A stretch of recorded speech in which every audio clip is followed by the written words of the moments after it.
chasing stacks, outlast the crowd. Only the strongest left now. Who's ready to win? This is more than gambling. Let's start the show. It's Last Man Standing. Welcome to Last Men Standing, and happy Thanksgiving Eve.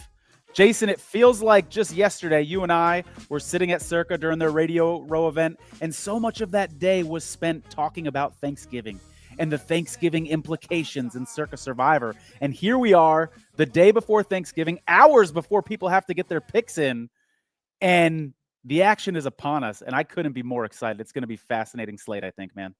We couldn't wait. We came out to you Monday night. We watched the 49ers. I know we'll touch on that, but it's like we're here Wednesday night. We got, in terms of Survivor, you got 2 weeks of the NFL, right? We got 2 weeks, right? We got to talk about Thursday, and then Friday, one game on Black Friday, and then we got a whole other weekend at Circa Survivor. Tony, your sweat level overall in your life right now must be significant with 2 entries. I hope I'm not spoiling anything. 2 entries still alive in the Circa contest. Let's fucking go, Tony.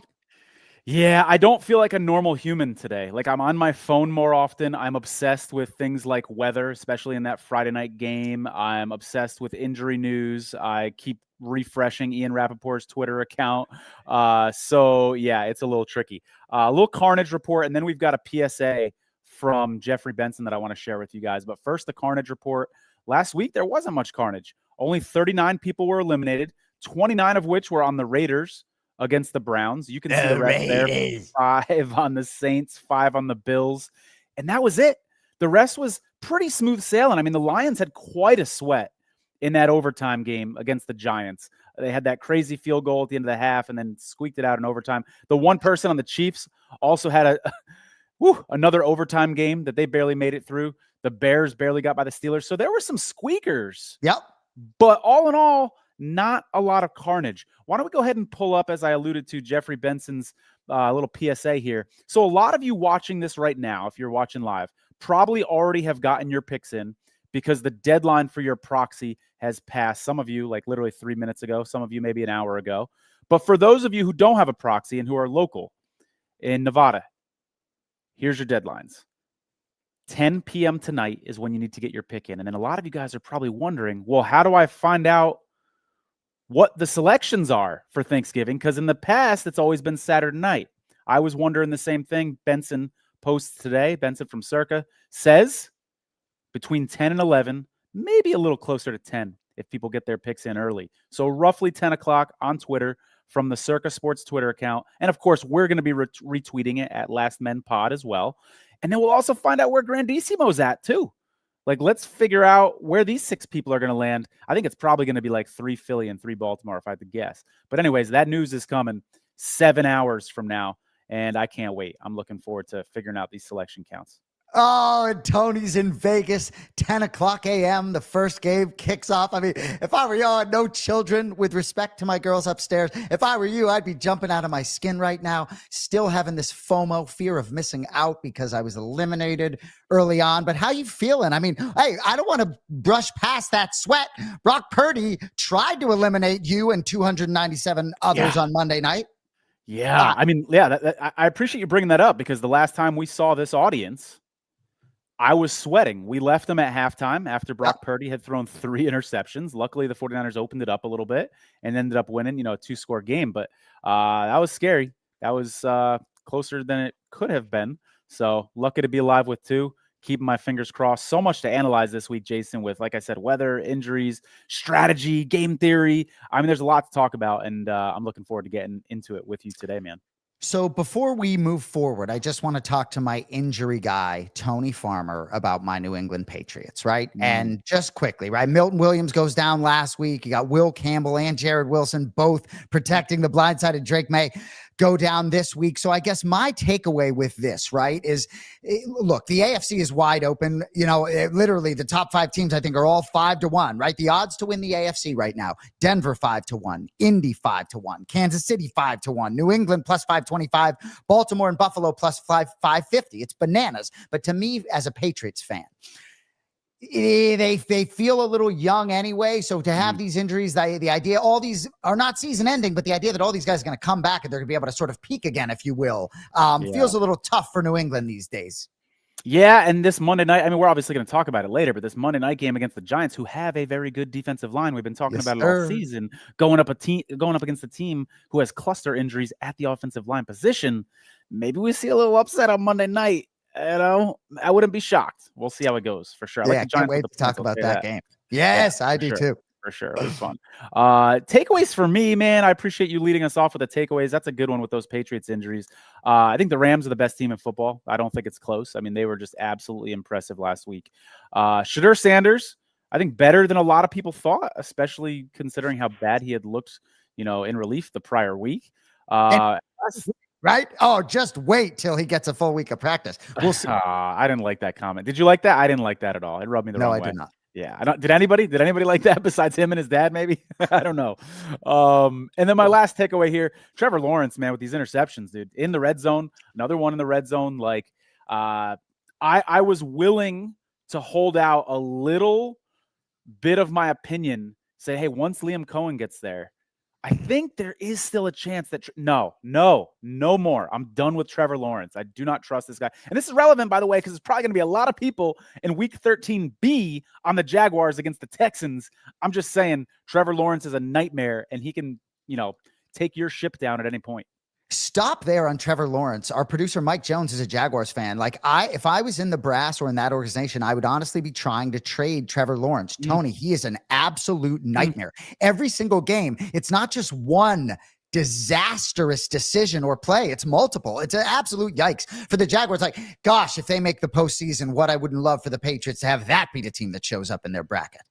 For sure. We got a question here asking if we do start or sit advice for fantasy lineups. I don't know about you, Jason.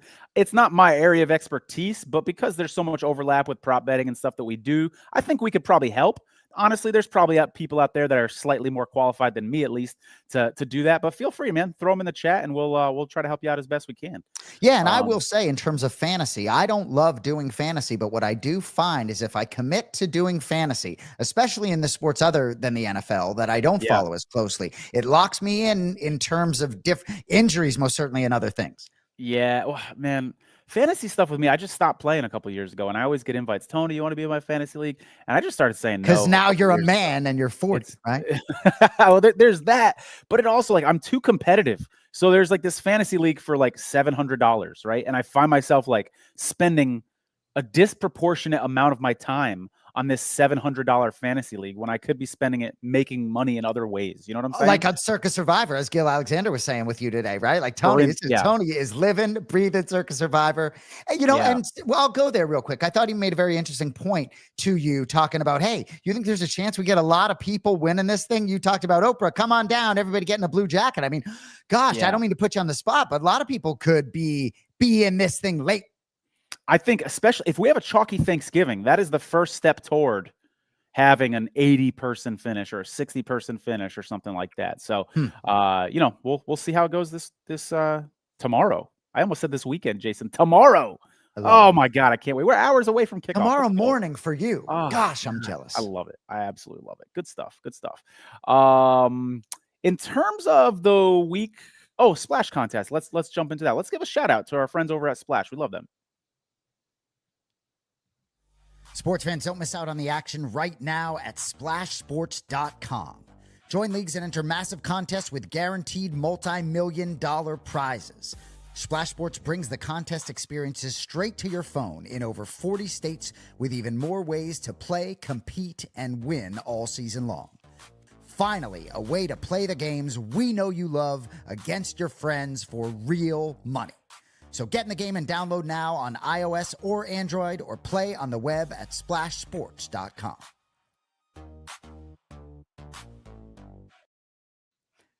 Tone, my only regret was not getting involved in Splash earlier in the season. They've bailed, they've bailed me out. We've gotten involved with Splash Sports and having, I dare say, some moderate success through a couple weeks, right? We're still in the game, if you will. So if you don't mind, I'm just going to update you quickly on our performance in the Splash contest, if you don't mind, Tony. All right. So in terms of the extra bloody Survivor contest where you have to pick 3 teams, we survived week 11. We did not survive week 12. We got a little cute with the Saints there. I think we were joking around last show a little bit about the Saints, and certainly the Falcons did what they need to. But that was the only contest where we didn't advance. We had success in our other 3 contests. The Splash $5,000 NFL Survivor Week 11 contest. We were on Seattle. Okay, you only had to be on one team. We were on Seattle in week 12. That's a hit. For the fans, NFL Survivor Pick 3. So there was another contest, Tony, where we picked 3 teams successfully in week 12. Baltimore, Seattle, and the LA Rams. And also this contest, a little juice here, Tony, the Splash $2,000 touchdown survivor in week 11. Only 76 of the 214 remain. We are one of 76, Tony. Touchdown scores is this contest, right? The touchdown survivor, week 11, we had Bijan Robinson and Jalen Hurts. Then it moves on to just one player in week 12. Christian McCaffrey got us through. So we'll let you know at the end of the program what all our picks are in those 3 splash contests in which we are still very much alive, Tone. Yeah, and you can see Derrick Henry's kind of penciled in there now for week 13, but we'll talk about it a little bit at the end of the show. Maybe we move him out of that spot and go with someone else. And hey, if you guys got suggestions, Jason and I are not off to a good start with the splash contest. We lost our first couple weeks. We got a little momentum now, but we could use all the help we can get. We got a little juice. Suggestions, holler. And you know, for those of you who don't know, Tony and I are going to continue doing a show after this season is over, a sports betting handicapping show. The exact direction in which we're going to take it to be determined and not to be talked about quite yet. But I like the juice, Tony. I'm telling you, the juice. We got TJ, Tony J. I think there's something to the juice. But if anyone has ideas for names of a show for Tony and I moving forward, Mike Jones at the helm, let us know. Vicen, if you're listening, we'll come in that studio. I'm ready to move to Vegas. Tony's got room for me. Let's go. I like the juice. I think having that in the title, we got to do something with that for sure. The comments are rolling in. Someone saying, is audio working? Everybody sounds good to me. Jason, you sound good to me. I can hear myself. Oh, and then Rick says, got it. Okay, so we're good to go. Rick that was, Corcoran 3050. The audio error on Rick. Rick, you gave us a heart attack. End. We thought this whole time we were talking and nobody could hear us. Dollar Dave back in the day. I like that image, giving us the Christmas middle finger, it looks like. Loves Devon Achane to score a touchdown this week. Off a bye. I like it. Okay, yeah, I don't hate that at all. I don't hate that. And Bob lets us know our audio is sounding nice and clear. And Bob Renfro, the VIP, is here. Mike Jones, let him know what he's won. I'm all fired up, Tony. If you can't see, we got 2 weeks to talk about it, man. I'm trying to delay till we talk about it. I'm so excited.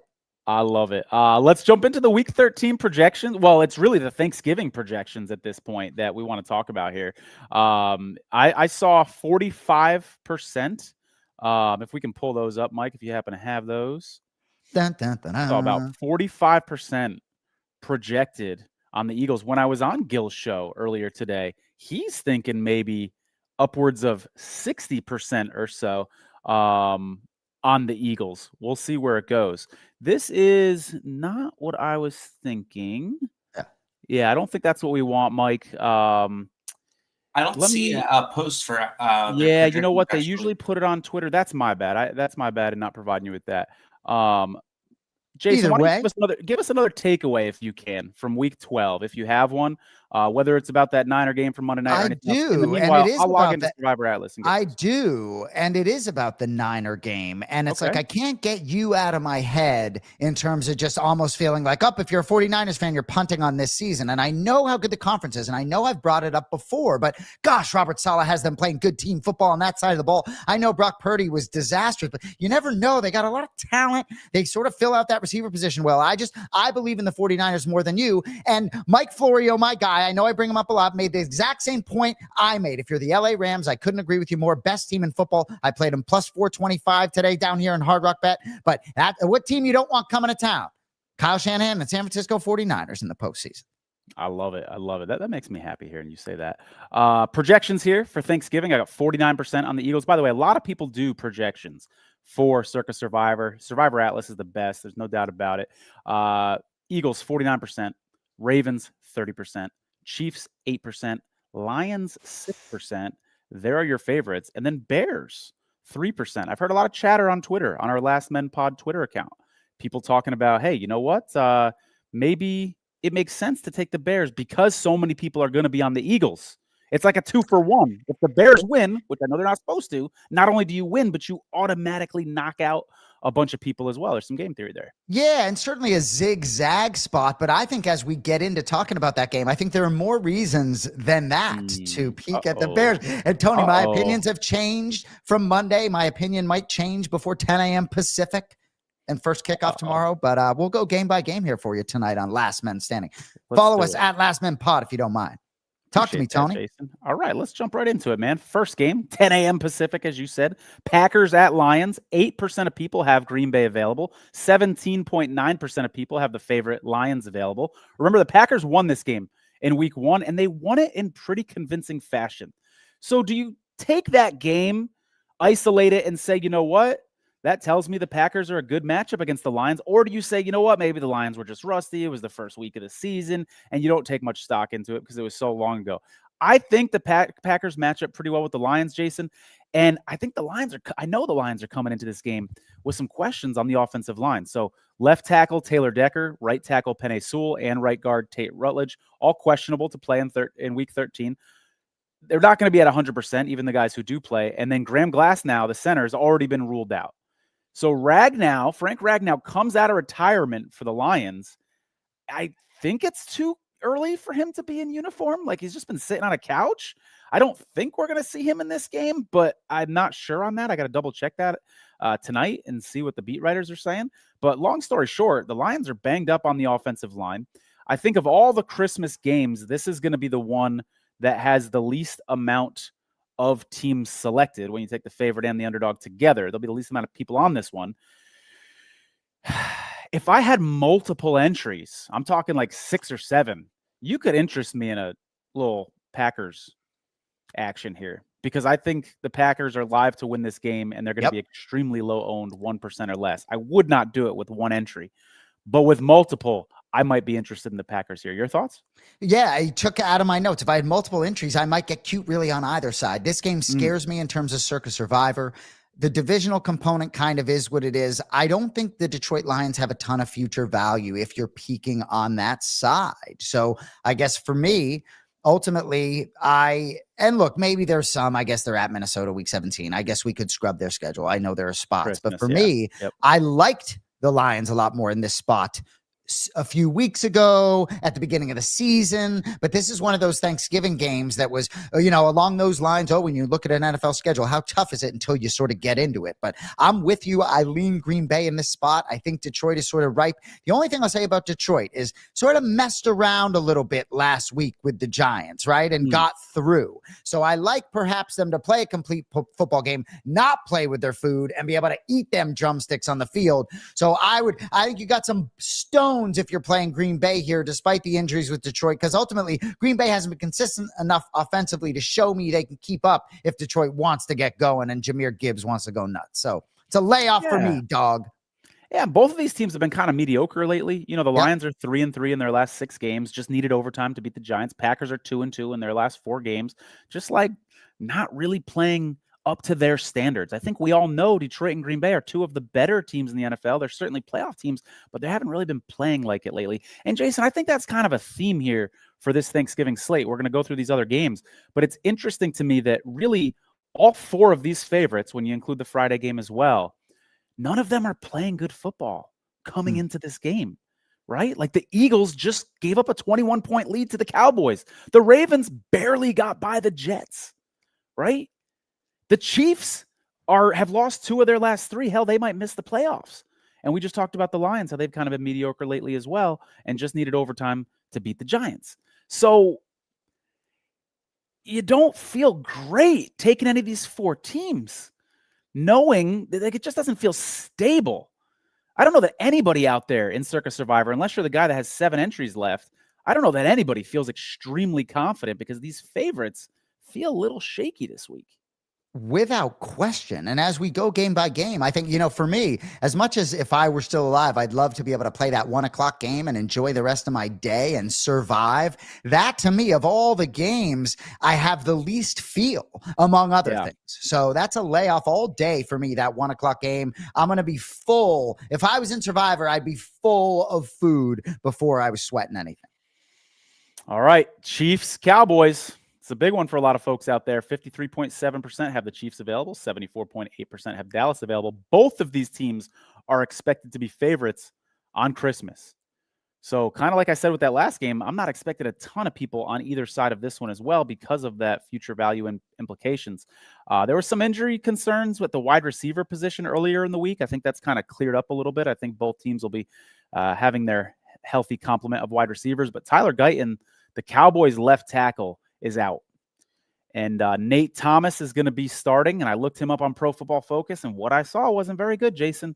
36.1 pass blocking grade for the Cowboys' new left tackle tomorrow. Chiefs, though, will be without their nickel cornerback. Not a household name. I bet most of our audience doesn't even know who this guy is. Chris Roland Wallace. But he's the 10th best cornerback, according to the coverage grade, at least over at PFF. And this is the first game that he's missed all season. So the Chiefs are going to be without their nickel corner against a Cowboys offense that loves to spread you out and loves to throw the ball. So that is a big injury to be aware of for the Chiefs as well. I think the Cowboys are pretty live in this one, Jason. I really do. I think there's some people out there who think that it's recency bias to kind of jump on this Cowboys bandwagon. And I disagree. I think that they've made a lot of schematic changes on that defense in the last month. They traded for two guys. They got two huge guys back from injury. Ravel, who's been playing quite a few snaps the last couple of weeks at the cornerback position. Overshawn, bring a little heat from the outside. Then you got Quinn and Williams on the inside. I think this Cowboys defense might be a little above average now, believe it or not. And then you pair that with an elite offense. I think this Cowboys team could give Kansas City trouble, Jason. And the whole thing we talked about in the show a couple of weeks ago, where they lose Marshawn Nealon, and the team is kind of rallying around that big emotional 21-point victory, 21-point comeback last week. The vibes in this locker room could not be better for Dallas. That makes Kansas City a little bit of a scary play for me on Thanksgiving. Your thoughts? Agree with, I think, every word of that. You know, the Chiefs at Cowboys was one of those games early in the season where you said, all right, you know, maybe the Cowboys are crumbling by then and are banged up and the Chiefs are just rolling. And that's sort of the enjoy your turkey day on the Chiefs. Not so much. We talked about this game a little bit on our show Monday night. I think there was some comments about recency bias, and I'll repeat a little bit about what I said. What do we got here? Does Circa release Thursday, Friday picks? Tony, you can address that if you want. Yeah, we said that right at the beginning of the show. Go ahead and rewind it, and you can see it yourself. Sometime between 10 and 11 from the Circa Sports Twitter account is where you'll see those picks come out. How about that, MK Invest? Go ahead and rewind it and see it yourself. Wow, a little edge to farm. Go see it yourself, MK Invest. Don't bother me with your comments. But in terms of the recency bias, right? I countered it Monday night, and I'll counter it again, right? It's only an 18-week season, 20 in Survivor, but the momentum, injury, recency bias is an important part of handicapping this league, in my opinion, and being able to recognize when to capitalize on those spots. So we've had a term Tony deemed on this show, a 10-foot pole game, a game you would stay away from completely. This is the game for me in terms of week 13A, 10-foot pole I stay away from. I think Dallas wins this game. I mean, how about Dak Prescott? We talked about this a little bit. 19 straight wins at home against division opponents. I understand the Chiefs and Patrick Mahomes are not division opponent, but that is one of those Tom Brady stupid type records. And I don't want to just pass over it. I know that division has been average, but that's no small feat for Dak. You know, Chiefs 6-5 could easily be 5-6. They haven't really beaten any good teams. I still think Kansas City's desperate. I still love the matchup for Kansas City from a head coaching standpoint. Andy Reid, Brian Schottenheimer, cover my ears there. And these Thursday games, these are still Thursday games, even though it's its only week. And it's not, we're not talking Sunday. We're talking Thursday, 4:30 Eastern. That's an early game, right? So to me, these Thursday games can be wild card. I think this is a wild card type game, but I like the home team in Big D. I think it'll be an enormous feat if Kansas City wins this game. I know they're 3.5-point favorites, but for them to get some juice in that wide open AFC. So I like Dallas here. It's a layoff in Survivor. Yeah, for what it's worth, the Cowboys have won their last 3 Thanksgiving games. The Chiefs had some trouble on Thanksgiving last year. Circa Survivor folks remember that game well against the Raiders, where they really didn't deserve to win, and they ended up getting the win. They played terribly that day. We'll see if that ends up being the case as well. Jason, I want to put you on the spot real quick. You said you think Dallas can win. If Dallas beats the Chiefs, let's assume that happens for a moment. Do the Chiefs make the playoffs? Oh, that's a great, I said if they beat the Colts, they can lose one more time. Right. Okay. So after at Dallas, home to Houston, gosh, that defense is electric. Home to the Chargers. There we go. Mike Jones all over it at Tennessee versus. So I absolutely believe those last 4 games, if you want to give W's in all of them. So yes, Tony, yeah, but I think they got to win 5 straight down the stretch. I think they can lose one more game and maybe squeak in. These next 2 games against Dallas and Houston, they're fighting for their playoff lives as well. So these are Texans some fun are games to watch. Legit. Yeah, that defense is serious. I had that as my takeaways earlier too, and I forgot to mention it, but oh my gosh, that defense was real good on Thursday against Josh Allen. Didn't have a shot. Ooh, yeah, not too bad at all. All right, before we move on to Bengals Ravens, I want to go ahead and give a shout out to our folks over at Survivor Sweats. If you're in Circa Survivor, you have to go to the marketplace at survivorsweat.com. You can shop for entries that other people have registered or sell a percentage of your entry. Get knocked out early and suffering from FOMO? Head over to survivorsweat.com today and see which entries are available for sale.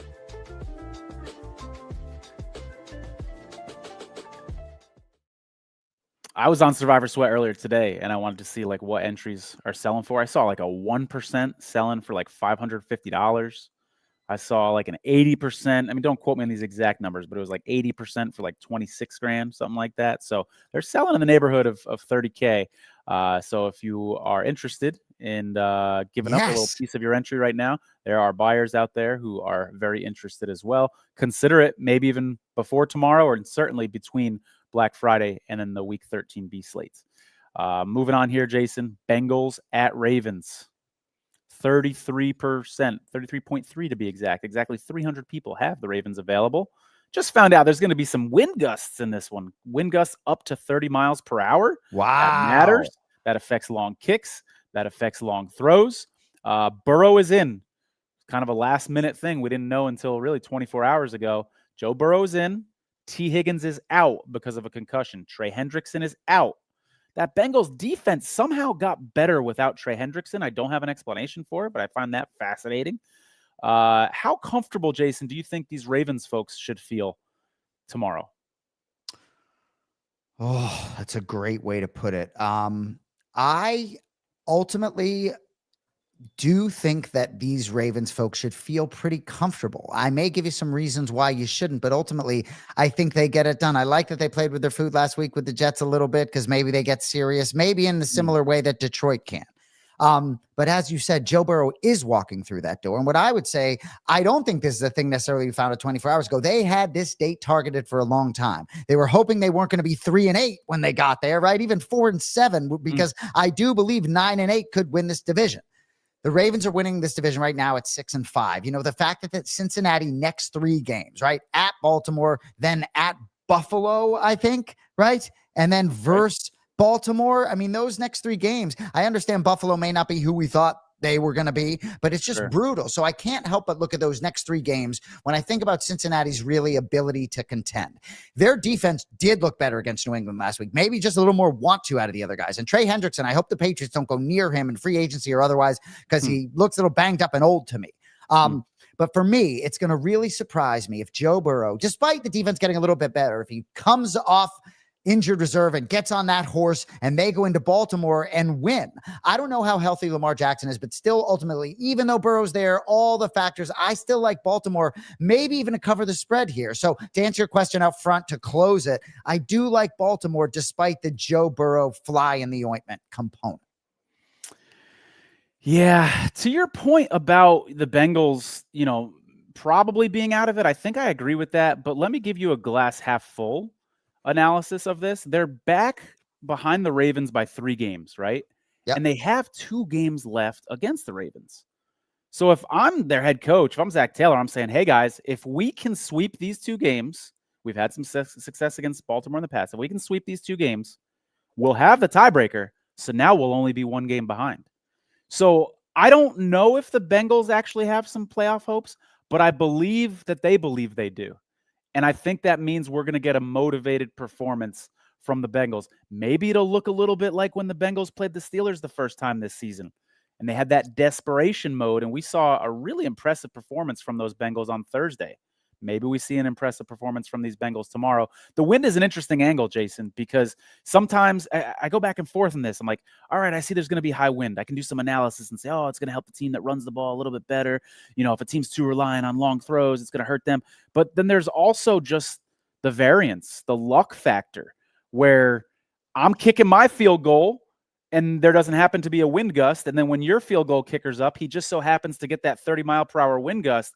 It just creates a scenario that I think kind of favors the underdog and can create some circumstances where an underdog wins that you're not expecting. And spoiler alert, we're seeing a little bit of wind in the Chicago-Philadelphia forecast as well. So the two biggest landing spots for Circa Survivor have wind implications. It's hard for me not to imagine there's going to be a sweat if you're on the Ravens with Joe Burrow playing on the other side of it, just his ability to put up points quickly. Yes, the wind could throw everything off completely, but I think it's important to note that the Ravens still are playing for a lot here too. What are they, 6-5? True. So I think ultimately if the Ravens were sitting here with a better record, I think maybe they would be more ripe, but I believe in the head coach. I think they've won 5 straight to get to 6-5. So I think ultimately they have too much to play for to let up. I think Lamar Jackson's going to be really difficult to stop for that defense unless he's a little banged up. So we'll see what happens. But I guess as we move to Friday, maybe you feel a little bit of worry about the Eagles coming through my mouth as I lean Ravens from a Survivor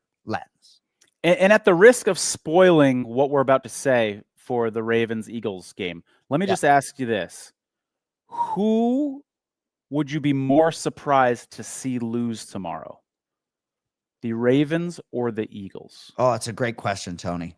I will answer it, but it really is close to 50-50. You feel me? Right? Yep. Like I would really be equally shocked. It's hard for me to analyze that. I ultimately think as we get into that Friday game that the Eagles having a dud offensively feels very possible to me. And so this Bears team, it just feels like you look up at the scoreboard and, they're walking off the field winners again and not really feeling like they should. And there's so much in that Eagles locker room that I have questions about. And we'll talk more about that game specifically, but so I guess, I feel like it's not going to totally shock me if Ben Johnson goes in there, gets that win for the Bears. Whereas I think John Harbaugh to lose to that Bengals defense would be a massive mistake.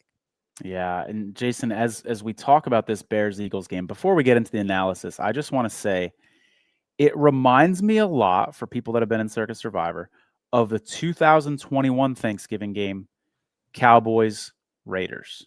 Cowboys were about 7-point favorites on that day. The Cowboys had question marks at the wide receiver position. Guess what? Devonta Smith wasn't at practice the last 2 days, and he's considered a game-time decision, just like I believe it was CeeDee Lamb was that day in 2021.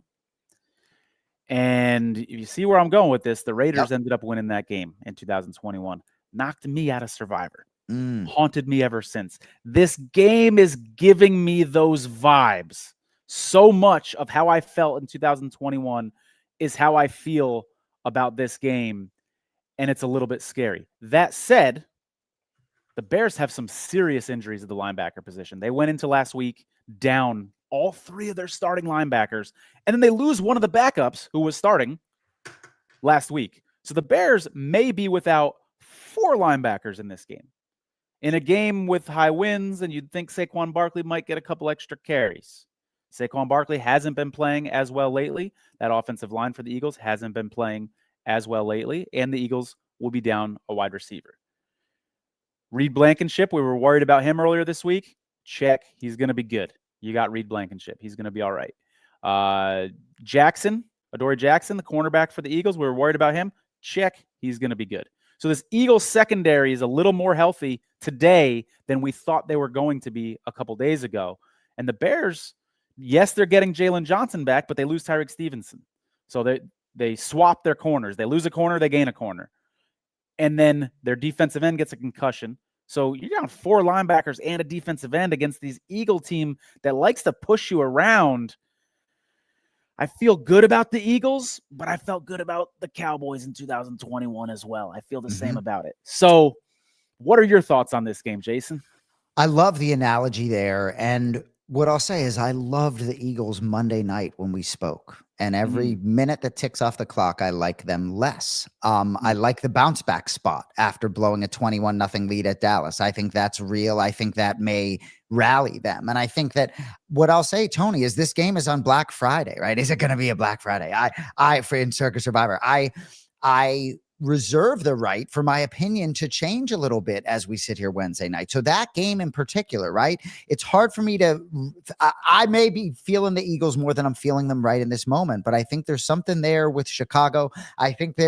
So let me see. All right. What do I want to say to you specifically about this game? So in terms of the Bears, they've won 4 straight. They've won 8 of 9. Caleb Williams, to me, I believe in him more than some do, right? I feel as though that Philly locker room, though, there's something about that locker room where it's so hit or miss. And oftentimes they can win no matter what. But if there's the right notes in that locker room right now, Philly could come out and just absolutely stomp them. Like, I actually believe the off the field stuff in Philly can be the reason why they go out and stomp the Bears as we thought perhaps they were going to.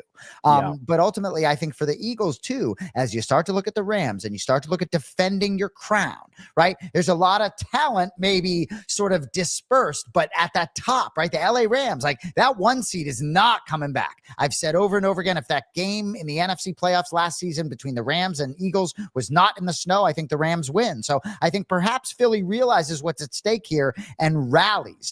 But what I'll say is I loved Philly Monday. I like them a little bit less as time goes on. And so we'll see where I feel after one more sleep Thursday night. Mike, if you can pull that Eagles schedule back up, because I think there's 189 people who have both the Eagles and Ravens who had to make a decision, and they might have other teams as well. But a lot of people who tried to decide between the Eagles and Ravens, and I would argue the Eagles have better future value moving forward because of that Week 15 game against the Raiders, Week 16 and 18 against the Commanders, with or without Jaden, we'll see. And then when you pull the Ravens schedule, you don't have to pull it up, Mike, but the best option is maybe on the road this time against Cincinnati. You like those games against Pittsburgh? Not necessarily. I think it's a no-brainer that of those two, the Eagles have more future value. So when I'm doing my projections, I suspect the majority of the people who are deciding between Ravens and Eagles are going to land Ravens on Thanksgiving and save the Eagles for later. We'll see. I think a lot of them are feeling like you, Jason, and saying, you know what, those games feel very similar. The win probability is similar. And if the win probability is similar and I get some more future value later, I'm going to save the Eagles. Or they could be thinking, hey, the Eagles are going to be higher owned, so I'm going to go with the Ravens. And that's another vote to take the Ravens. So I think that's what, I don't know, 70 or 80% of those people. That's what I would do if I was in that situation, trying to decide between Ravens and Eagles.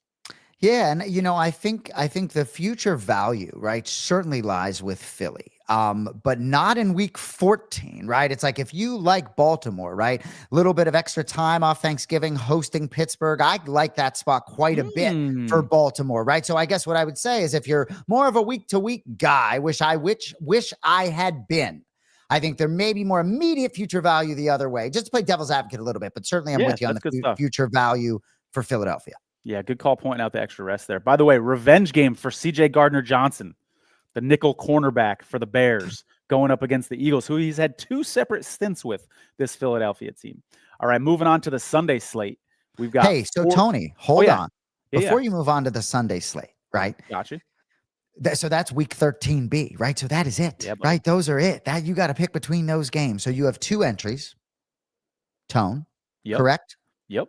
That's okay. So what can you tell us as of now before we move on to week 13B? And then I might ask about your Thanksgiving plate. I know you like seaweed snacks in the casino, but what can you tell us? I know some things will be close to the vest. What can you tell us about your 2 selections on Thanksgiving? Maybe you can't tell us much. Willing to tell you that one of them will be on the Eagles and the other one I'm not willing to tell you, and I haven't put it in yet, and I'm not 100% sure on it. So going to wait up until the last minute. As you see here, we got until 10 p.m. Pacific time, so a little more than 5 hours. Maybe we get a line move between now and then. Maybe we get some surprising injury news. How many times have we seen an illness, during this season last minute, the night before? So not sure where I'm going to go with that second one. Could be a dog, Jason. I could be going with an underdog. Don't be surprised. Or it could be 2 Phillies too. Here's the interesting thing, Jason, but real quick about this, decision to go 2 Eagles, which is the matchup I like the most, by the way, or to split it. If I go 2 Eagles, I'm increasing the chances. Let me back up. My options, I don't have the Ravens. So it's like, and I don't have the Lions. So it's like Eagles and Chiefs are my options and underdogs. If I go 2 Eagles, I'm increasing the chances of both my entries surviving. But I'm also increasing the chances of both of my entries dying and not living at all, because the split gives you 2 opportunities to advance. So it's a very, very, very tricky, delicate thing that I'm trying to navigate. Leave that up there. This is the juice. This is for those of you tuning in. We appreciate you. Follow us at Last Men Pod. Tony's got all this information on injuries, blowing my mind. But he also has 2 entries in this contest, and I just like the lens in there, Tony. So yeah, what's really interesting is you could have a very enjoyable Thanksgiving watching Carnage if you have 2 entries on Black Friday on Philadelphia, right? Because life, right? We experience it. It could be very interesting, right? Where you may be rooting against folks, but may not have to sweat till the day after Thanksgiving, which is an interesting component. I'm fascinated to talk to you. Maybe it might have to be offline about some of the underdogs you are considering, because that's the juice in this contest to me. When you're in these spots where you might feel like you have to play an underdog, I think it's just fascinating. And you said you have Kansas City, but you like Dallas, as we know. So that's fascinating. All right, before we get to 13B, do you have anything on what I said there? I got one more thing before we get to 13B. I would just say, for people that aren't familiar with game theory, the idea of taking an underdog is not as crazy as it sounds. Like, a lot of people I think out there, like, why would you take an underdog if you have favorites? That's dumb. Like, some of the thought process behind that is, again, especially if it's the Bears that you go with, like I said earlier, it's 2 for 1. Not only do you advance with the Bears if you can get the win, but it automatically knocks out a bunch of people on the Eagles as well. And an example that they gave on the Saturday Night Sweat show, which I think is the best way to illustrate it, of an argument for taking a dog, is, Jason, if we knew that all 100, let's say there's 100 people left in Circa Survivor, or let's go with the real numbers, there's 900 left in Circa Survivor. If we could somehow know with a crystal ball that 899 of them were going to be on Philadelphia, you'd have to get off Philadelphia. Even if you don't, even if it was a 14-point favorite. Yep. Because how many times in your life, as I heard someone say on the radio earlier today, how many times in your life do you have the opportunity to win $18.7 million and scoop it? So there is, I'm not saying I'm picking a dog. I'm being a little cagey here. I'm not telling you what I'm doing with that second entry. Yeah. But picking a dog isn't as insane as it sounds to the average bear. Yep, I am with you. I'm so excited. I'm so interested. So, all right, before we move on to 13B. So Thanksgiving, I mean, what do we got? What do we eat? Little talk. I know our guy, Ian McMillan, had a hilarious tweet. Like, I don't give a fuck what your Thanksgiving food rankings are, something like that. And I'm like, yeah, dog, I'm fucking with you. But I also am curious, because Tony's my friend and he's a fellow Boston Red Sox fan. What do you like on your Thanksgiving plate, bro? I do like me some turkey. I do like me some, by the way, all these things that I like, I actually won't be eating a traditional Thanksgiving meal tomorrow because I'll be at the book. So, but I do like me some turkey. I do like me some gravy, some mashed potatoes. I love sweet potatoes. Love me some sweet. That might be my favorite out of everything. That's good for you. I tell you. Potatoes. Yeah. I like that. So you'll be at the book. So what's your day going to be like? I mean, what are we going to do? Are we not going to be consuming any food tomorrow? It's all about just, you'll probably be too nervous to eat, huh, Tony? I'm going to a restaurant for breakfast in Henderson. I called them literally right before I signed on to this show, because I was like, oh my God, what if they're not open on Thanksgiving? And I called them. I'm like, what are your guys' hours tomorrow? They're like, we're open from 6 to 2 tomorrow. I'm like, sweet. So I'll be getting some pancakes and some bacon. Nice. Traditional breakfast tomorrow. So big breakfast. And then I actually don't know. It's funny, man. Like, I'm so focused on these damn games. I don't know when or how I'm going to eat tomorrow.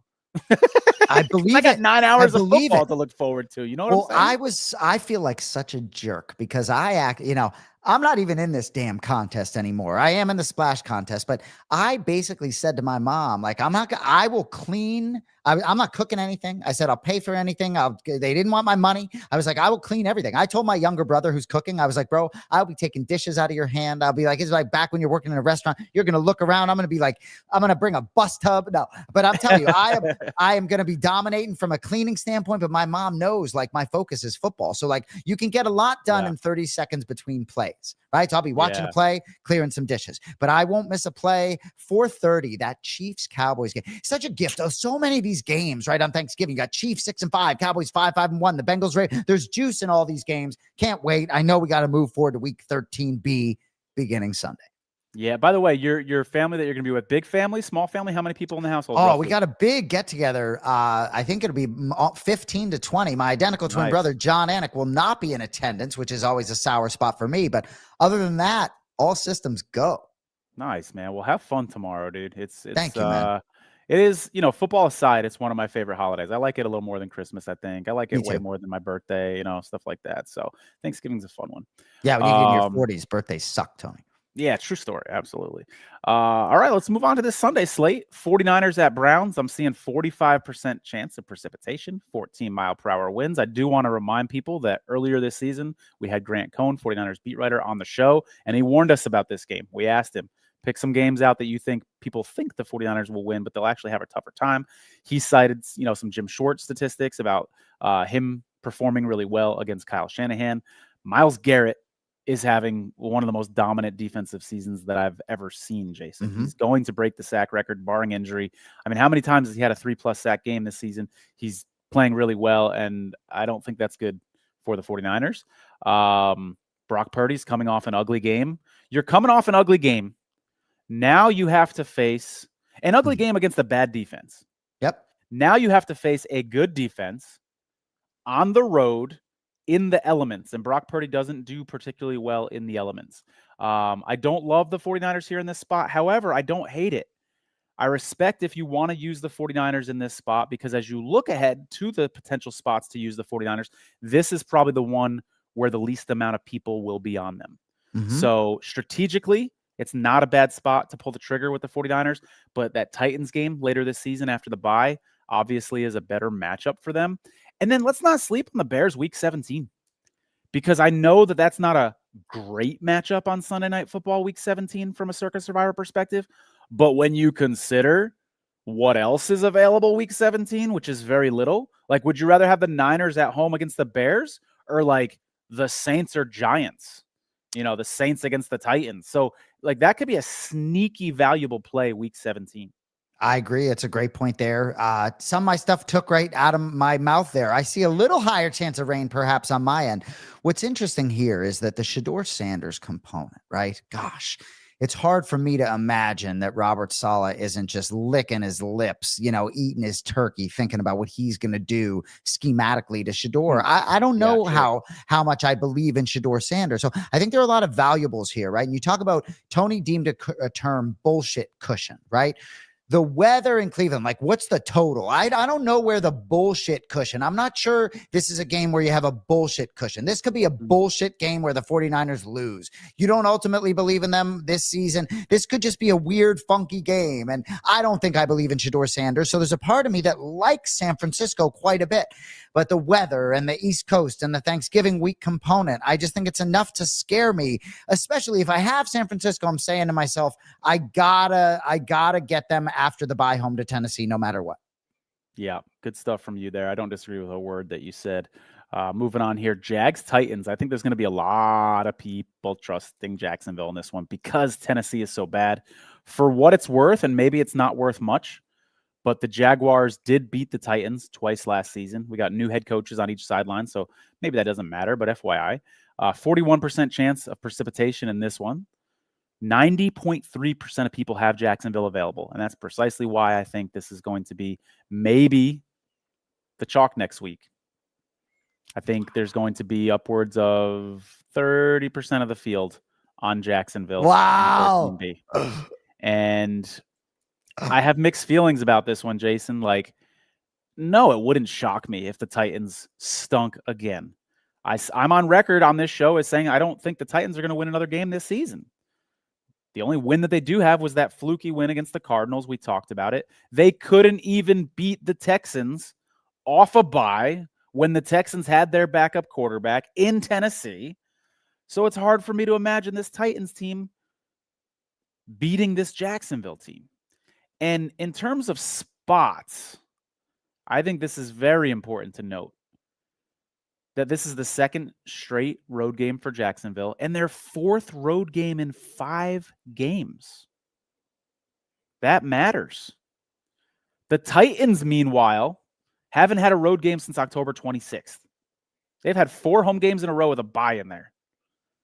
So in terms of the spot, it is a bad spot for the Jaguars. Injury-wise, Lloyd Cushenberry did not practice. He is their center.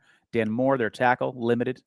Jaguars, I was worried about their tackle, Anton Harrison, but he practiced in full today, as did Hunter Long. No worries there. The people you do have to worry about injury-wise for Jacksonville are Trayvon Walker, defensive end, and Makari, the offensive lineman. They were both limited today. So keep a close eye on those 2 names if you're considering Jacksonville in this one. You got any concerns about the Jaguars against Titans here, or would you fire away? So we talked about Trevor Lawrence. I'm looking up the record of the Jaguars right now. That should be at the top of my tongue, right? 7-4, which is, so that makes me think ultimately they get it done. They're 7-4, and I feel like they just, you are what you are, you sort of get it done. But if you've saved Jacksonville for this spot, like maybe you feel confident getting it home. But like Trevor Lawrence, we talked about, like he scares me to death. And the Tennessee defense can do some things. And Trevor Lawrence, like he tries to give the game away. So Jacksonville, they're home to Tennessee week 18, right? I think that game's going to matter for Jacksonville. I know week 18 is far away, but in terms of this contest, they also have the Jets at home week 15. They got Indianapolis twice down the stretch. So I think they need to win this one. And I think, you know, I believe in Liam Cohen and I don't believe in Liam Cohen, but I feel as though they get this one, but I would not want to go near it in Circa Survivor. Like I want to root for Tennessee. Trevor Lawrence is very hard to root for me. So I'll be rooting hard for the dog there, but I'd lay off if I could on the Jags. Yeah. It's, you know, I think the Titans, I agree with what you said about Lawrence being hard to root for. The Titans are also hard to root for. I was rooting for them last week. By the way, their first drive, I think they had like a 9-minute opening drive last week or 8 minutes or something like that. It was very impressive. And you start to get your hopes up. And you're like, oh, maybe this team's improving. Maybe Cam Ward's better. It's like, no, they just had 1 drive in them. That's all they had. Yeah, 15 scripted plays. And that's it. Exactly. All right, moving on here. We got Texans at Colts. 58.4% of people have the Texans available. 1.7%, only 15 people have the Colts available. And Jason, I wonder if you have the Colts available, I don't think you use them in this spot. Off an overtime loss, off against a very good defense, as you said. I think those 15 people are hoping they're still alive in week 17 and have a spot at home against Jacksonville. And as I already said, week 17 is brutal.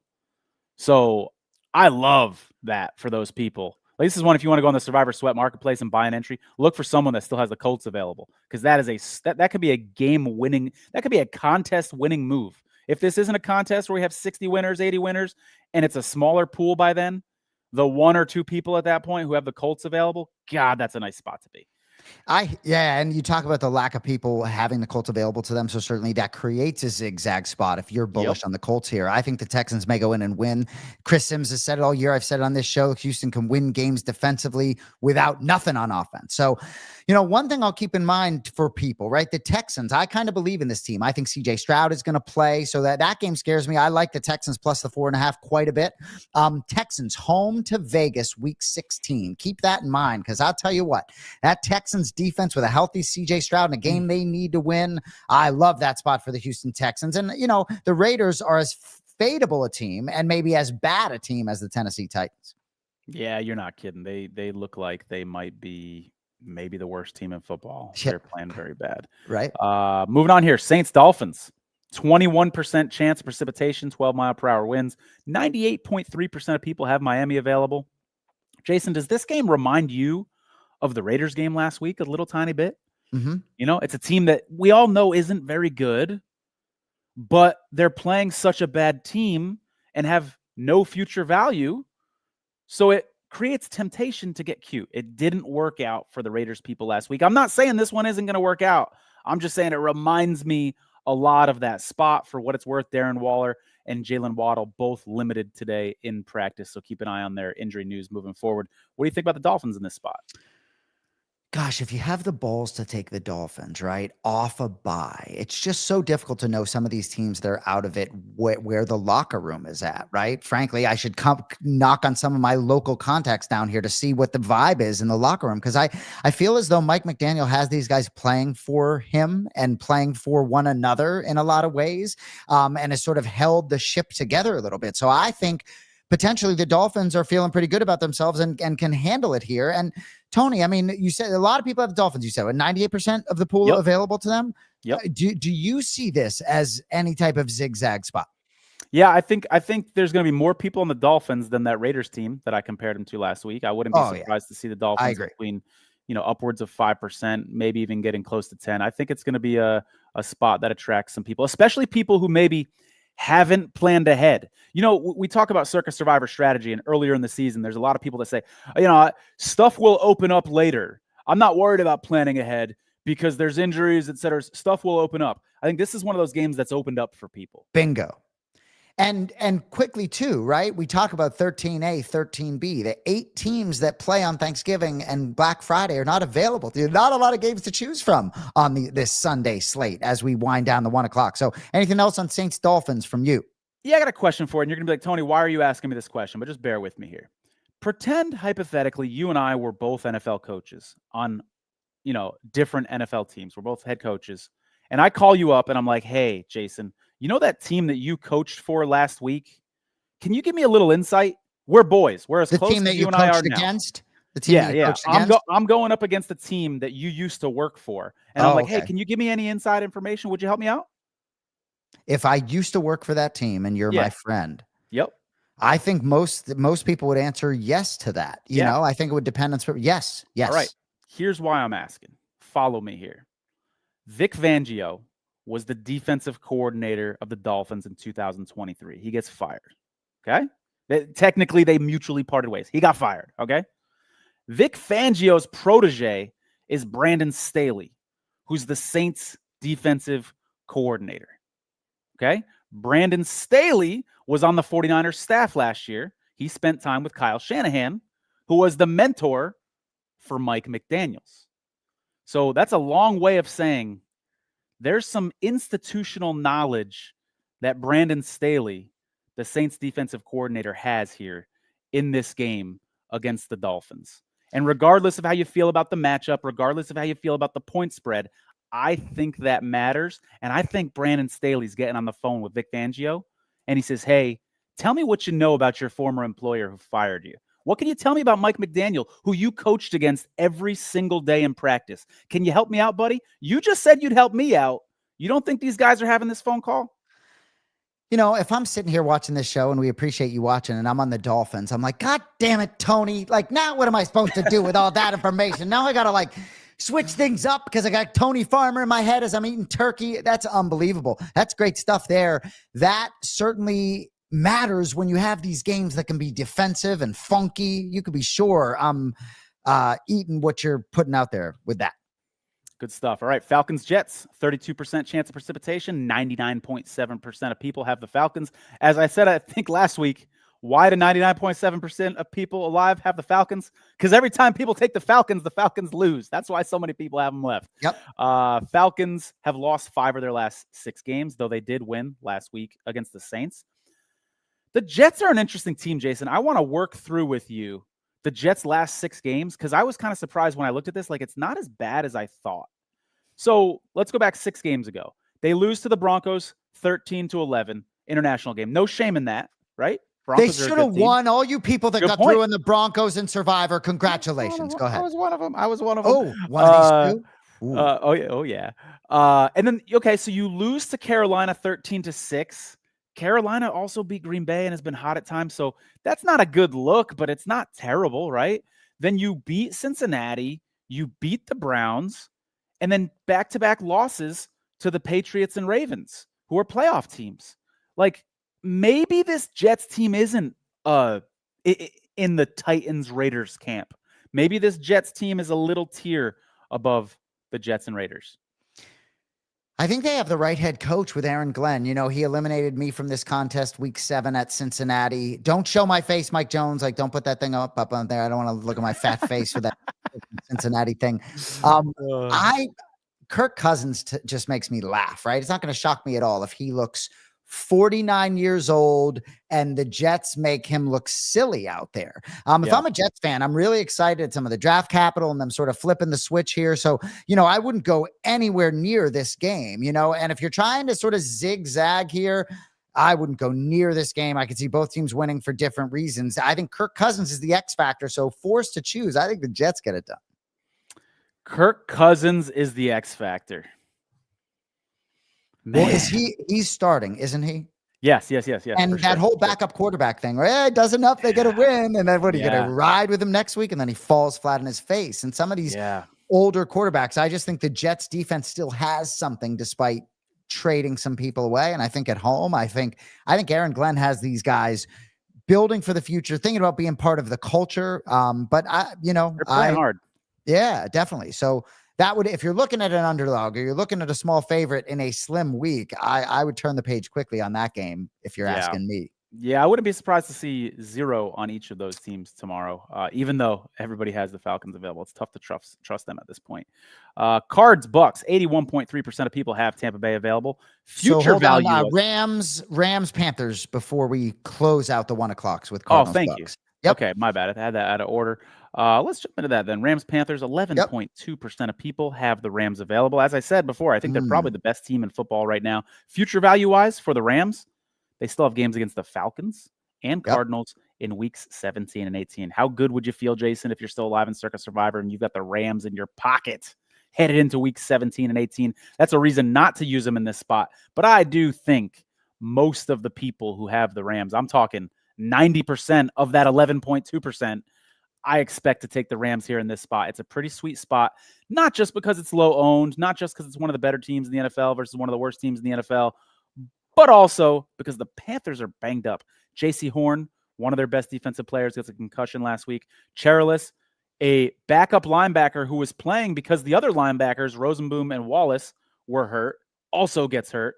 And then Chandler Zavala, the offensive lineman, guard, injures his calf in that game. And then Morig gets a suspension for the ball shot. Did you see that, Jason? Against Juwan Jennings? Yep. So the Panthers are going to be very, very, very short-handed in this game. Love using the Rams in this spot if you got them, if you're lucky enough to still have them. Yeah, I think it's a good spot, great spot to use the Ram. I'm not sure if it's a last call for alcohol, smoke them if you got them spot on the Rams. You alluded to the future value. We saw it on the board, 2 games against the Cardinals down the stretch, 1 at Atlanta. But this is that Bryce Young Panthers game where if you're on the Rams, you're going to be sweating this weekend. The Panthers drive me insane. You can be sure the Carolina Panthers are going to play some tough-ass game at home against the best team in football and maybe make you sweat. The Rams are probably going to have some weird hiccup at some point down the stretch of everyone's anointed them the best team in football. Well, let us know when they hoist the trophy. I did bet on them to do that today. But I think perhaps, the 10.5 points, Tony, look, it's not going to surprise me if the Rams roll because I believe they're that good. But I'd probably be taking the 10.5 points because I feel like Carolina, after looking like San Francisco tried to give them the game and Carolina was like, nah, dog, we want to lose tonight. But I feel as though they could maybe make this a closer game. But but it's interesting to hear you talk about that lad 11% and haven't, really the conviction. Because if you have them, right, you got to keep this thing rolling. So I'm with you in terms of them using them. I think this is a spot that a lot of people had earmarked before the season started. Chargers and Rams stuck out like a sore thumb as the 2 best teams to use this week at the start of the season. And I think they're still, probably the 2 most desirable spots, even though the Chargers are going to be pretty chalky in 13B. All right, what's next? Which game is next? Cardinals Bucks closing out the 1 o'clock slate. And I'll start here, Tony. No Baker Mayfield, no thank you. And maybe Teddy Bridgewater is enough for the Bucks to get by the Cardinals. Bucky Irving should be back. I'm sure you got that in your notes, Tony. But it's like just when you get healthy, you're losing Baker Mayfield. Right. So I think this spot for the Buccaneers looked a lot better maybe a week ago. And I believe it's 3 or 4 straight. I mean, Tampa needs to get a win here too. So I think I'd rather wait a week, hope Baker Mayfield's back, use him home to the Saints. Your thoughts on this one? Let's talk about Baker for a second, because I don't know what's gotten into him. Because he's not the same guy. And we saw him have that injury where it was like he was throwing a Hail Mary and he wasn't contacted. And I'm like, was there a pre-existing injury? Was he already hurt? And then that just exacerbated his pre-existing injury? Because that would explain a lot. That would explain why, the Bucs have lost 4 of their last 5 games and why Baker Mayfield looked like an MVP candidate earlier this season. And now he just doesn't. He was carrying that team. Now he isn't. And so you take him out. I'm with you. It's tough for me to trust the Bucs in this spot. If he does end up playing, which I think there is still a little outside chance that he could, if he does end up playing, I still don't like the Bucs because I worry about him getting re-injured. And by the way, Teddy Bridgewater did not look good last week in relief of Baker Mayfield. So I can't trust the Bucs here. I think the Bucs are going to be quite popular the following week if Baker's healthy. Week 14 against the Saints. A lot of people have that earmarked, and they are pretty high owned, as I said, 81.3%. So I don't expect to see a lot of people in the Bucs right now because of Baker's injury. Might be a somewhat entertaining game to watch, though. We'll see.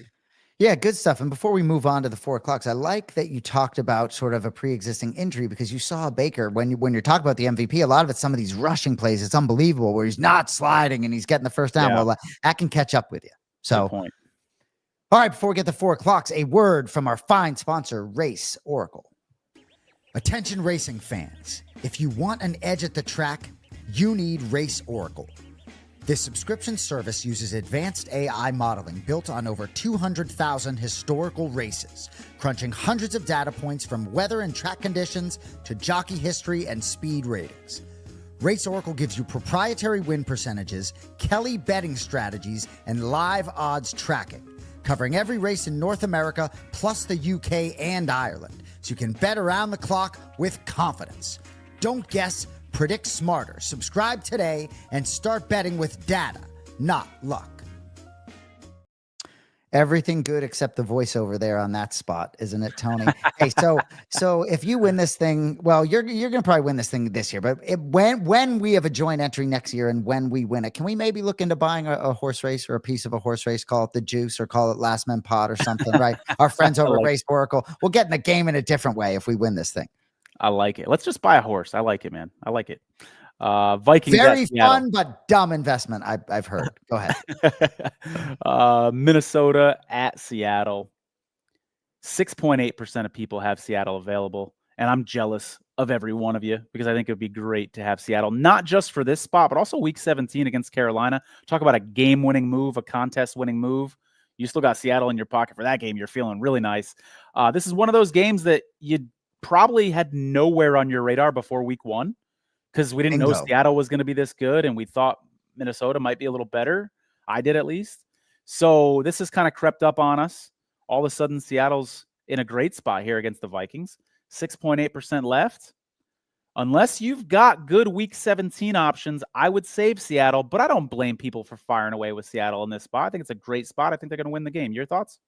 Yeah, big spread for a reason. The Sam Darnold revenge game. I'm sure he's very much looking forward and had this game circled on the schedule. It would be, really interesting. But I don't know if JJ McCarthy's going to make it. And so I'm wondering how Kevin O'Connell feels about letting him walk out the door. But I think Seattle, it's very hard for me to imagine them losing this football game here. So I think potentially if you're going week to week here, I understand the future value on Seattle, but I like them a good bit in this spot, as you alluded to. Yeah, great EV for Seattle too. Expected value, we calculate that by combining the win probability with the popularity. And as you said, it's a high point spread, high win probability. And because of the low ownership, it will be low owned. Therefore, you're going to get a great EV play on Seattle this week if you pull that trigger. All right, next up, we've got Bills at Steelers. Bills are on a long week. Sorry, we got Raiders, Chargers. Oh, man, I'm all messed up. Raiders, Chargers. 71.6% of people have the Chargers available. I think this is going to be a highly, highly popular play this week. Yep. A lot of people are going to like the Chargers in this spot. A lot of people have the Chargers to use in this spot. My only concern with the Chargers is their offensive line. And you're going up against Max Crosby. And that is a concern when your number one weakness is something that Max effing Crosby can feast on. That said, I still like the Chargers in this spot. Chargers have a bye. They've got extra rest. They need this game bad. You look at the AFC West. They need it. They're at home. I trust Jim Harbaugh to get things right against the Raiders team that we said earlier this show, might be the worst team in football. So I've got the Chargers if I'm still alive after Thanksgiving, and I'm strongly considering using the Chargers there in that spot. Your thoughts? And you can tell you have the Chargers because you're already sweating Max Crosby weeks out if you're playing the Chargers, because you know that there have been certain games that Justin Herbert has played this year where it's like, oh God, they don't have a chance. Almost like Josh Allen against that Texans D line. It looked like he didn't have a chance. I like the bounce back spot for the Chargers. You lose 35-6, and then you got a bye, and the Raiders, it's like they are going to be so hungry. I bet Jim Harbaugh is going to say, you guys aren't allowed to eat on Thanksgiving. Go fuck yourselves, 35-6. So I just think they're going to be chomping. So I think whatever the Raiders can do, the Chargers will do more. So I'm with you there. All right, Bills, Steelers, 60% chance of rain in this one. 17% of people have Buffalo available. Buffalo, as I started to say earlier, got a little bit of extra rest because they played on Thursday. That tough loss against the Texans. The Bills definitely did not deserve to win that game. The Texans were the better team, no doubt about it. But that's still a deflating loss because they almost had some Josh Allen magic at the end of that game. And so that's a tough loss to lick your wounds from and go into this game against the Steelers team, which we've talked about all year. Very inconsistent. They look great one week, look bad the next week. Betting-wise, I want nothing to do with this game because I don't know which Pittsburgh Steelers team I'm going to get, and I don't know what Buffalo Bills team I'm going to get. Yeah. I don't think this is going to be a very popular selection in Circa Survivor for all the reasons I mentioned. Your thoughts? I agree. I'm looking forward to this one. This is my 10-foot pole game in week 13B. Wouldn't go near it. May get Aaron Rodgers. I don't know how good of a thing that is. A healthy Mason Rudolph may be better. In terms of the Bills, though, I think, you talked about the bad taste in your mouth after losing at Houston, and I'm starting to like the Bills more in this game as time goes on. Little ding dong where, the Bills lost to Houston, little extra time here. If you have the Bills available, there is a lot of future value. Home to Cincy week 14. I know Joe Burrow may be there, but Cleveland week 16, week 18, home to the Jets. I mean, a luxury if you have the Bills available, but I like the Bills more and more as the week goes on, but I agree with you. It's one I'd stay away from in Circa Survivor. All right. Sunday Night Football, Denver at Washington. 5.4% of people have Denver available. I'm a little jealous if you got Denver available. I think this is a great spot to fire away with the Broncos here. 50% chance of rain in this one. Pat Surtain, limited in practice. Terry McLaurin, limited in practice as well. Any reason not to use the Broncos here if you like them, Jason? Only if you like them next week at Vegas. Those are the only good spots for Denver the rest of the way, but I love them in this spot here. I just think whether Jaden Daniels plays or not, I think the Commanders are a sinking ship, and the Broncos haven't even played great in all three phases yet. So I like them quite a bit this week or next. Could the Broncos be the number one seed in the AFC? Likely. The playoffs go through Mile High. Is that what we're the AFC is just absolutely bananas. The fact that the top 5 teams all the same odds to win the conference, I wonder when the last time was that close. It's insane. Yeah, good call. And hey, that's what the NFL wants. The NFL wants parity, and we've got that in spades this year. Yep. But yeah, should be a fun game to watch, this one here on Sunday night. I'd love to have the Broncos. I'm jealous. Leave it at that. Giants at Patriots, Monday Night Football. 6.3% of people have the Patriots available. 37% chance of rain in this one. Jason, you alluded to those offensive line injuries for the Patriots. For me, I think this is a live betting game for me. I want to see how that Patriots offensive line holds up against the Giants defensive line in the first quarter. And I think that's going to tell me a lot about how the rest of the game is going to go. Thoughts besides what you mentioned earlier about Patriots here in this spot against the Giants? So the Giants have the worst rushing defense in football. So obviously the Giants know that the Patriots are going to try and rush the ball because they know that they're banged up on the offensive line and that defensive line could get after them. If you have New England, right, and I alluded at the top of the show, right, in a wide open AFC, if the Patriots kept this thing rolling and didn't have these massive injuries, I would have thought they'd have a great chance to get out of the conference. And I just don't feel that way anymore because of these injuries. Not only in the present, but in the future, right? So without Milton, you got your best guys on both sides of the line out. Milton Williams on defense, Will Campbell, right? I do a show where I pick 3 games against the spread in order of which games I like the most. My best play of the week was the Giants plus 7.5. I hate to say it. Some of the notes from my play, right? Like Jameis Winston, okay? If he's the one started, like, give me all of it. Like, what am I thankful for? I'm thankful for Jameis Winston and the energy he brings to my life. I just love everything about him, right? And that Giants defensive front. Do I think they could make it a nasty day for Drake May? Yes. Patriots have been winning, but they've been winning ugly. I've heard Vrabel hasn't been thrilled with some of the things that have been happening in practice. So I'm hoping McDaniels can have a better game than he had last week. But a lot of people sort of penciling this as a win for the Patriots. I'd be really careful there. I think the Giants are absolutely live. I played them plus 7.5. I think the Patriots are going to have, I talk about other teams having a hiccup. The Patriots are very due for a hiccup. And it would not shock me at all if it's in this spot. Giants aren't as bad as the record or people sort of think they are. Could you imagine getting all the way through Thanksgiving to 13B?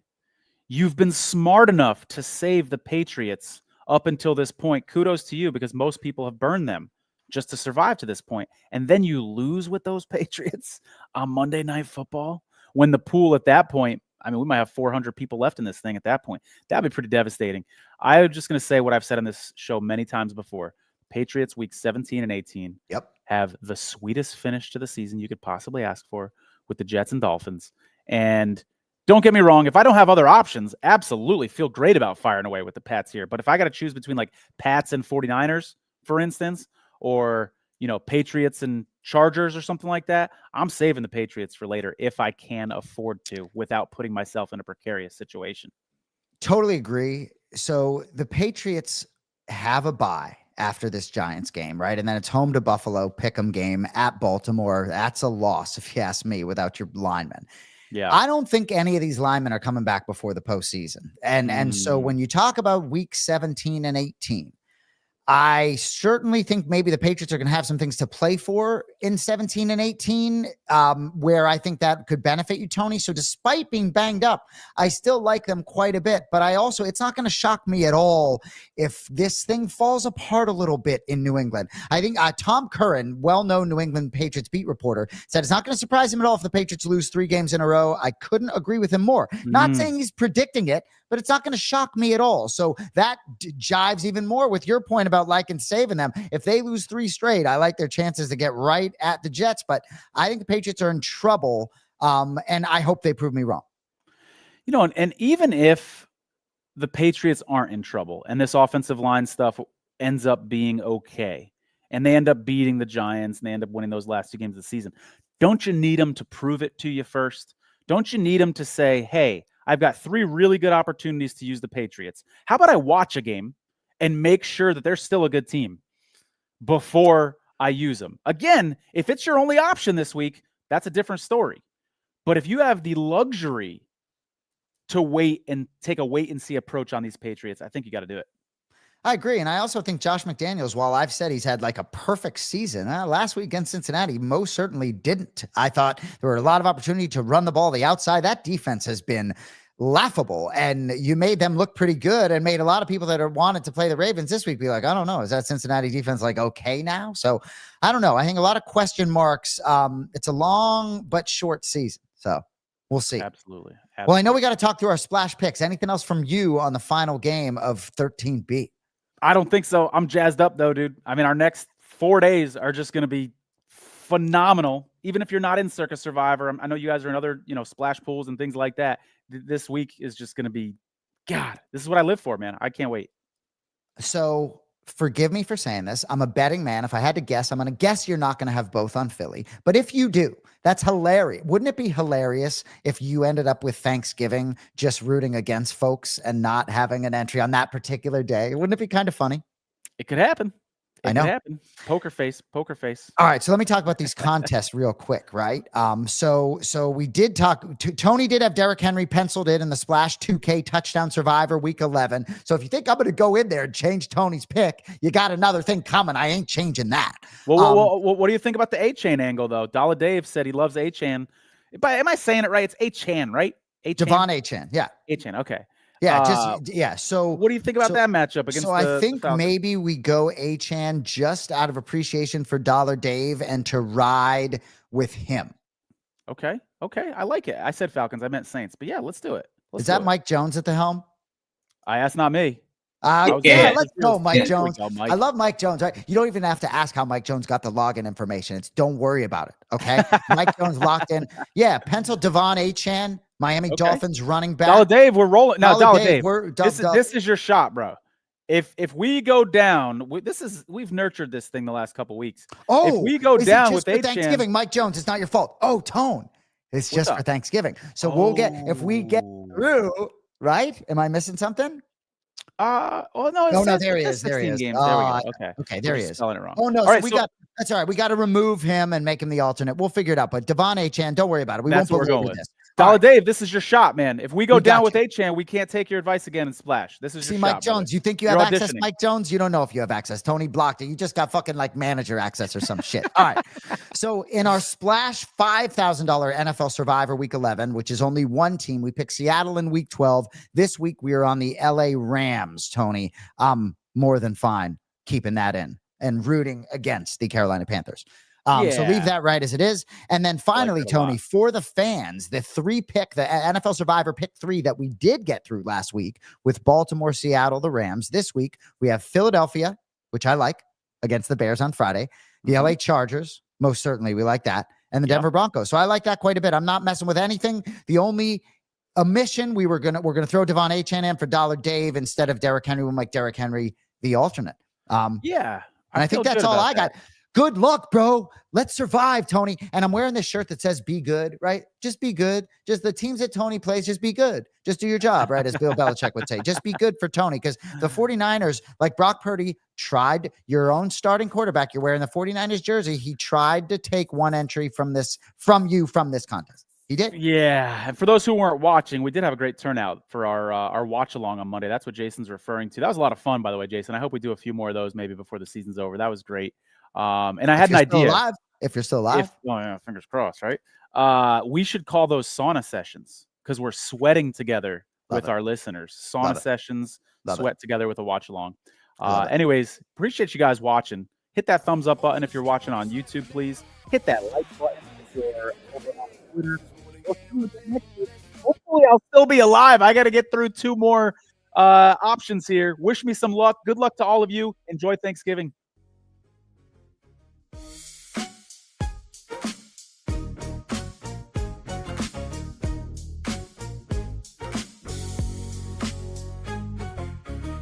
Lines are set, the odds are high.